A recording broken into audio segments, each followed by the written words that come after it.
Morning squad, morning gun team. This is Operation Bobcat Lightning. Alright, we are, again, first squad, attacking to destroy objective Phantom in order to deny enemy influence on the battalion DO. We're split into three elements. We got Alpha Team, Bravo Team, and Gun 1. Alpha Team's our main effort, attacking to destroy the enemy mortar team on objective Phantom in order to deny enemy influence on the battalion main effort. Bravo Team is securing objective Phantom in order to enable that. And then Gun 1 is support by fire on objective Phantom, again to enable Alpha Team to destroy that enemy mortar team. To orient ourselves on the map, this is our AO, AO Ronin. We have AO Amarok here to the east and AO Noslack on our west. We are currently here in our patrol base, and this is objective Phantom.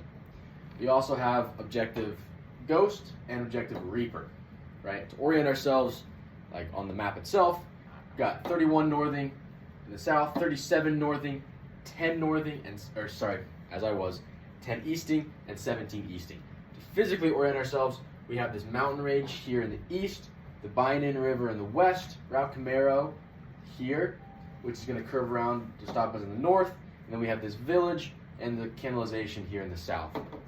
Talking about some of the enemy assets within our AOI, there's a platoon of Z-10 attack helicopters at Tyne Air Base, which is down here. They're really looking for USF forces, a battalion or higher enablers, so it's unlikely we'll see them, but if we do, they have a 30-minute reaction time. As far as indirect fires, there's 152mm howitzers in multiple points around Taitung Air Base down here with a range of the entirety of the AO. They're looking for infantry elements of greater than squad size, so it's possible we could see that. Currently, they're firing in support of North Soviet defenders of objective Bobcat, the 10-minute reaction time. We also have the PP-87 82mm mortar located on objective Phantom, shooting this way, again, also on objective Bobcat. They have a 5-minute reaction time, specifically between 03 and 08 and 15 to 19 every day. Again, they're shooting this way towards this battalion main effort. So when I talk about battalion main effort, over here is what I'm talking about when I talk about that. Reserve, we got a motorized platoon reserve located down south, held in reserve to prevent our advance on MSRs with a 40-minute reaction time. And there was also some 88 elements, which again were not expected, but they are here and then down here as well. Looking at terrain, first thing you're going to notice is severe, drastic canalization in the south of our AO. We have severely restricted terrain here on this mountain range, some more severely restricted terrain in the north and the south. What this is going to do is going to limit our freedom of maneuver, our friendly forces as we move south. We're going to have to, our dismounted movement is going to be slowed, and mounted maneuver is only possible on established routes. The enemy is also canalized, however, this is a little bit to their advantage because they're already in this easily defensible position because of that canalization looking over. So what this means, we have to move dismounted, and we have to be prepared for that canalization and that defensible position there. Moving on to avenues of approach. That canalization is also affecting our avenues of approach. We have 3, AA1, 2, and 3 friendly avenues of approach, all dismounted. We're not going to be able to move mounted. We're going to move dismounted. And we have to anticipate challenging and slow terrain. It's going to be energy taxing movement, but we can do it. As far as the enemy, given the mounted nature, they're most likely to come from this avenue of approach, which is coming from the village, and this main supply route of Route Camaro. They have this dismounted route, but again, given the mounted nature, it's unlikely they're going to take it. What this tells us, they're going to be approaching from here, and we're going to have to come in general, from this direction with dismounted movement. We can avoid the mounted infantry by taking routes that are only passable by our dismounted forces. As far as key terrain, we have K1 and K2. That K1 is going to be really, really important. That is it's a key to the mounted avenue approaching the objective, and it's key because it's an intersection of the only 2 main roads within our AO. This route Camaro and this route over here.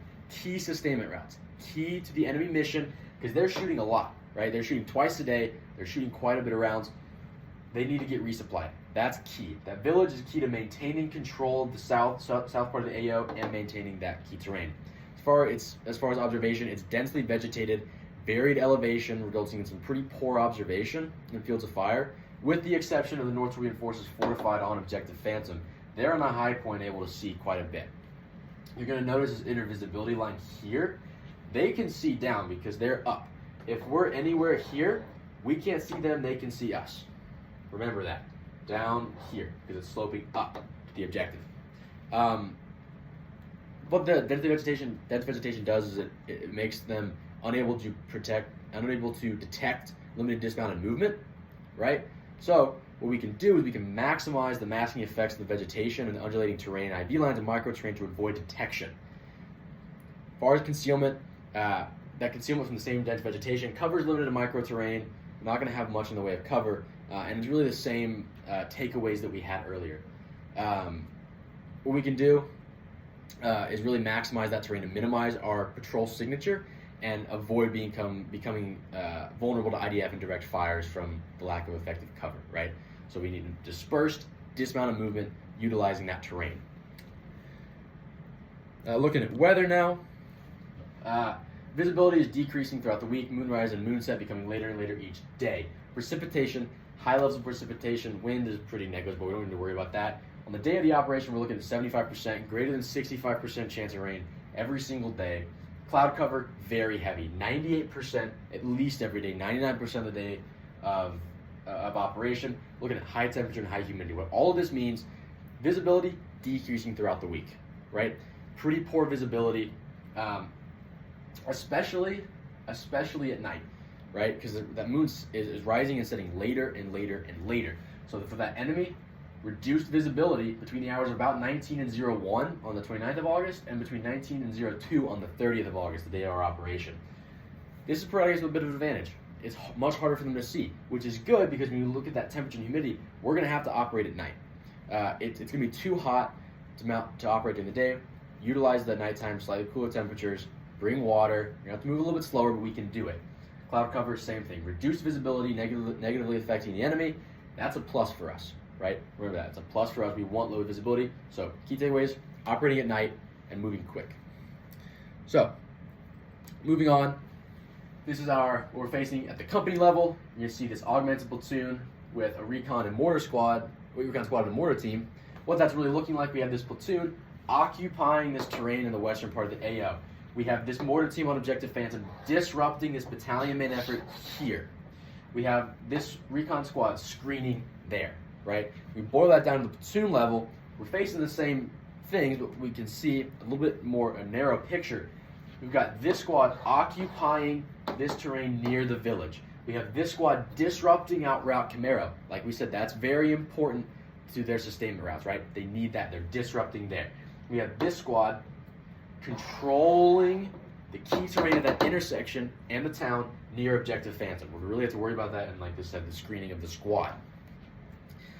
What we're facing on our level going towards Objective Phantom, we're mostly worried about 3rd Squad augmented with the mortar team and the recon squad as well. They're split into a HQ, anti-tank, and machine gun team. They are controlling in order to prevent the loss of the key terrain and civilian populace, right? So that we're looking at a mounted, mounted infantry.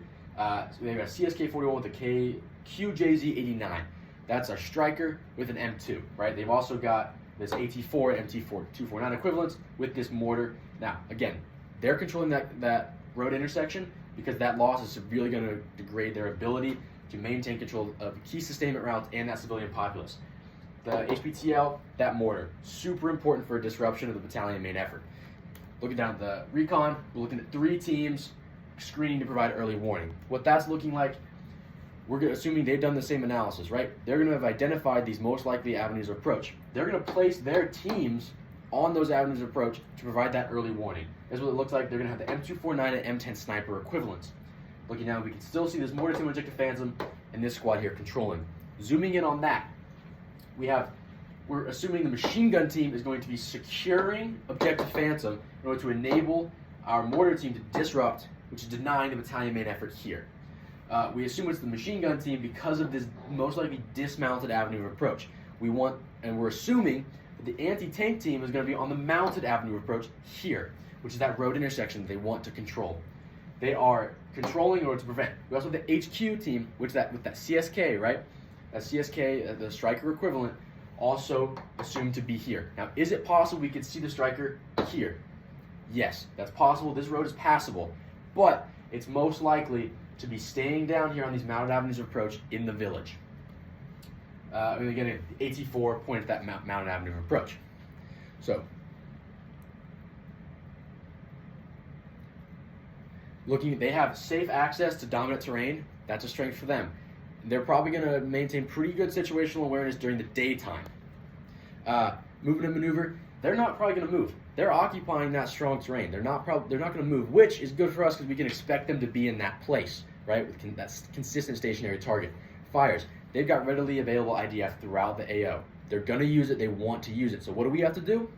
We have to patrol cognizant of the concealment to minimize our patrol signature. As far as protection, they're a bit exposed on this hilltop. We can utilize that to engage from maybe a little bit further away before assaulting through the objective and getting out before that reserve component of motorized infantry can come with a 40-minute reaction time. Sustainment. They're getting effective sustainment through those routes. That's key to their whole operation. Like we've been talking about, they're shooting a lot. They're getting sustained. As far as the command and control, they're currently spread out. They're a little bit weak right now, and their responsiveness to changing environment within the AO is degraded. So we can really take advantage of that. Looking at friendly from now on. Oh, and going back one, that decisive enabler for them is that mortar team. They're really going to be hitting that. As far as friendly, we're getting these two squads coming in here, which is pretty much a fake to allow us to destroy objective Phantom, right? The overall goal for us here for friendly is the first platoon is disrupting the enemy forces on AO Ronin to deny the enemy influence of the battalion main effort no later than 2200 August 24. Right. So with that, if there are no questions, right? Just to recap really quick, we want to take away the MSRs. We want to minimize civilian casualties and collateral damage. We want to disrupt the North Torpian forces, and we want to have our dispersed elements reconsolidated. If there are no questions, that's it.